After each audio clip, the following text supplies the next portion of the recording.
Now, I've driven some fantastic cars over the year and I feel extremely grateful. Fast coupes, trucks, SUVs, honestly, it's been a great experience. But to celebrate the 30,000 subscriber count, I managed to sneak in one final ultimate car before the driving season ends. And yes, it might just be the most ultimate car I've driven this year. And actually, it's a first of its kind on its channel. Oh, no. It's not that. It's actually that.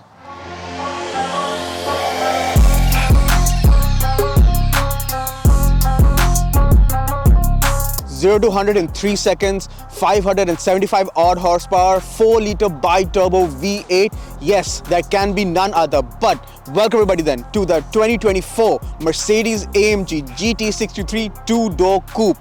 This is the two-door offering. There is a 4-door sedan, but the one we have, I personally feel, is the cooler one. And this is the two-door one. Let's see how this supercar is.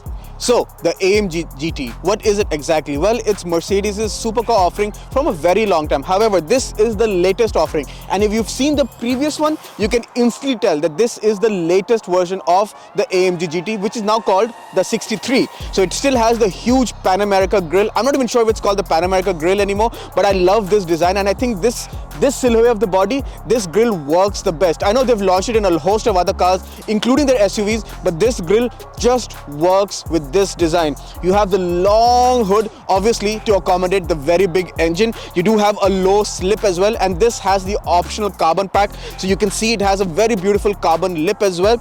You've got some ducts on the side of the bumper as well. Beautiful looking LED headlights, and overall it's a beautiful silhouette. In fact, it's the perfect, the definition of GT car where you have the long hood, short rear overhang, and a coupe-like body style. This literally defines the definition of that. And overall, I think this is a great looking car. In fact, I took it to a Cars and Coffee, and the amount of attention this car drew just from the front looks, it was actually alarming. And I'm glad to say that I'm not the only one who finds this car so appealing. Honestly, it's one of the better looking supercars on the road today.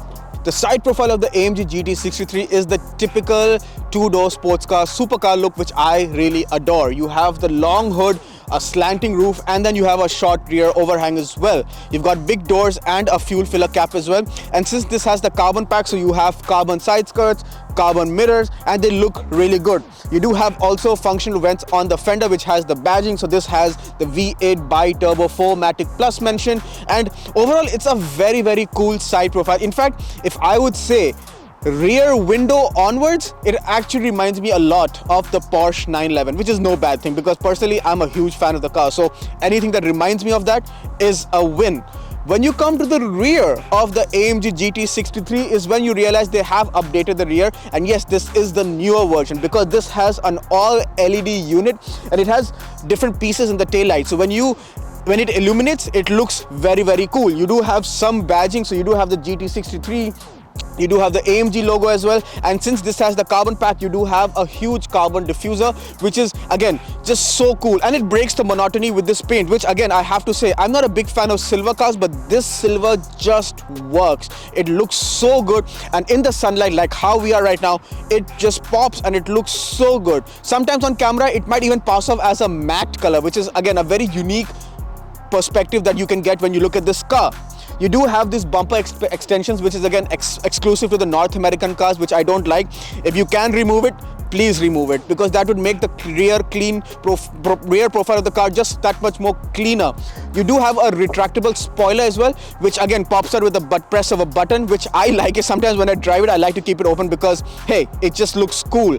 But it does block out the rear view mirror when you drive it. But when you're in such a cool car, do you need to look behind? You should just focus on the view ahead. Honestly, I love the way this car looks from all directions, and this really stands out on the road. I'm now inside the Mercedes AMG GT63. Again, the more I say it, the more I'm getting used to it. It's a very long name. But having said that, it's a great interior and it's so luxurious. If you've been in other modern Mercedes, you'll be right at home because you still have the new MBUX system, which is great. The graphics is amazing. It has wireless CarPlay, wireless charger, everything. You can control the screen from the toggles on the screen is here, and then you have some more toggles to control the center screen, which again does not have a binnacle, which is very cool and very different. Normally cars these days have it, but this doesn't. So the design is again very nice. You have lots of aluminium, black leather, red leather, and since it is an option on this car, the carbon fiber on the center console, on the doors, and it feels so good. And yes, this is real carbon fiber. I've been in a lot of cars where it's carbon fiber-ish plastic, but this is real carbon fiber and it feels so good. You do have lots of gloss black as well on the center console, on the steering with the touch pads, which again, I don't want to be too repetitive in every Mercedes car I sit, but the interface, as good as it looks, it's a bit cumbersome to use, especially when you want to scroll through changing your track while you're driving or just going through the different trip meters. It can get a bit cumbersome while you're driving. You do have a heads-up display as well, and overall it just feels very nice, very sporty and luxury. They found the right blend somehow of making it feel like a supercar, but it does feel very luxurious like a GT car as well. You do have the optional sports seats as well. So these are racing buckets which feel very good. They have fixed headrests, but they just feel so nice, and you can electronically adjust the side bolster and how much you want to be hugged, and all the lumbar can be controlled through this, because this control on the door is just for the seat adjustment. Memory seats and cooled and heated seats as well. No massage seats. I think that's available with the regular seats, not the sports seats. But yeah, overall it just feels so nice, so premium, and it just feels like you want to get in and go out for a drive all the time. You do have a nice lovely Alcantara suede roof liner. You do have a glass manual shade, but this is not a sunroof, it's just a moonroof, so it's just a glass to let more light in, which I think works really well. You do have optional rear seats, which it's an option that this car does not have. So instead you get a very big storage cargo space which you can put in easily, lots of luggage. In fact, again, as I said, this car is way more practical than you would perceive it to be, and this is another prime example of that. You can have optional rear seats, but since this does not, you have a lot of room, and honestly it's maybe the way I would have it, because even if you have rear seats, it might be too cramped for rear passengers. So it's better to keep it like a strict two-seater but enjoy the big space. You do have this lovely looking, unique looking vents as well, which again feel very cool, and especially at night with the ambient lighting. And we have to say that Mercedes ambient lighting game is on point right now, especially the lighting on the vents and throughout the dash. It feels really good. Overall, what can I say? It's a typical Mercedes interior that you would find in any modern Mercedes, but it just feels that much better, much more worthy of the price point this car is sold at. I'm now behind the wheel of the 2024 Mercedes AMG GT63. So let's get the numbers out of the way. This has the traditional AMG power, so 4-liter bi-turbo V8, produces about 575-ish odd horsepower, is 4MATIC Plus, which means it's all-wheel drive, has the 9-speed automatic. So let's see how this supercar drives. In fact, let's launch it. You know, I'm on a good piece of tarmac as well, so I have to use the rotary knob. I'm in comfort, but if I shift it to race mode, and you can see the exhaust valves open and everything just wakes up, and if I hold the brake and the throttle, oh, this tightens up, and oh, and that was 100 in 3 seconds or so. Ouch. If I didn't launch it any later, this would have killed me. It's so like the seatbelt tensioner became so tight. But yeah, that was fast. It launches so quick. And yeah, I mean, with the 4MATIC, it puts down the power pretty well. I did feel a slight loss of traction perhaps, but it quickly understood the surface and it found the grip and hurled me past the 100-kilometer mark in no time. I mean, if you have this car, be very careful. I'm on a bumpy surface now, and in race mode you can feel it, but I can dial it back into comfort. The adaptive suspension also takes a step back and it all relaxes. But yeah, overall it's just so nice. I have it in individual mode personally. So in individual mode, what I've set up is I have the engine in race mode, which means I have all the power, all the response, but I have the suspension in comfort, I have the steering in sport as well, so there is some weight, and I have the exhaust valves open and the transmission in only manual mode, so I can play down the gears. There you go. Yeah, and it's nice. The gears, again, it's a 9-speed, so you do have lots of gears to play with. It's usually in a higher gear than you would like it to, but in sport or race mode, it actually kicks down very quick, very responsive. Overall, I would say it's actually very fun to drive. It's very fast, and you do have all the power you need at all times. It's it's just a complete package. What can I say? It's just really good. Overall, it's just very composed, very comfortable, and it is a GT car, so you do have the performance, but you can actually smoke most of the cars on the road on sale today.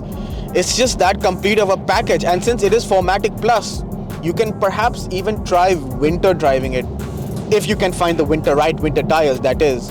But yeah, overall it's just so very nice. Overall nice. The steering is very nice. It's got nice weight. The pedals feel a bit heavy as well, and this does have the carbon ceramics, so let's just say the brakes work really well, and you can literally stop on a dime. I'm in comfort mode right now and I'm on a very bad, but it's not that bad. It's very much bearable. I know this has the sports seat, so this does have less cushioning because it's meant to hug you on a track, but it's honestly not that bad. Let me just change lanes onto a smoother tarmac surface, and yeah, it's really very much livable.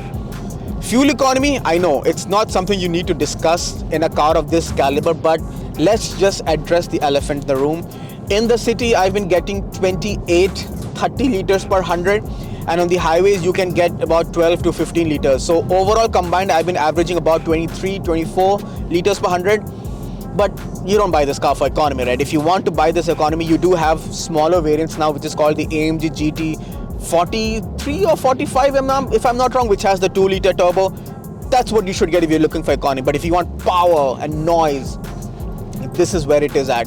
Honestly, it's just so cool. It's so fast. It's so much fun, and honestly, it's every bit of the car I was expecting it to be. I'm in love with the way this car drives. In conclusion then, the 2024 Mercedes AMG GT63 two-door coupe. Well, to be honest, I've expected this car to be amazing, and it has been. I've been living with this vehicle for a few days. I've been driving it around in all scenarios which I would have otherwise driven any other car on the highways, in the city, doing a bit of grocery shopping as well, meeting some friends, everything. And this car has done much better than I expected it to be. I thought it's going to be a supercar, it's going to be immensely impractical, it's going to be difficult to drive, but it's none of that. It's very easy to drive. The comfort is pretty good, and you do have the rumbling V8 in the backdrop as well, which you can control through the valves and everything, which is again very nice. Coming to the price, and sorry, I have to pull out my phone because there's so much information to cover with the price. So the base AMG GT63 is priced at $195,000 Canadian. This car has almost $35,000 worth of options. So you do have the carbon ceramic brakes, which are $12,000, exterior carbon fiber $6,900, the exclusive package, which means it's got the heads-up display and lots of cool stuff, $3,300. These seats, $3,175. Driver assistance package, $2,700. Front axle lift system, which is again mandatory. It's very useful for such a low car, $2,500. These beautiful looking wheels, $800. Indoor car cover, which you can use to park it in your garage, another $500. There's a dash cam as well, which is $300. All the freight, PDI, everything, that's up to about almost $6,000, and that brings the total to $233,000. And then you have to add the luxury tax because it's over $100,000. So the all-inclusive selling price is $256,000, and that's a lot of money for a car. Honestly, this car is amazing, but its biggest problem is the existence of the Porsche 911. But again, it all comes down to different audiences. A customer who is looking to buy the 911 will probably buy that, but a customer who just wants a comfortable GT V8, well, there are very less options, and this perhaps is one of the better ones that one can buy in the market today. Enough of talking. I just want to drive this on and on.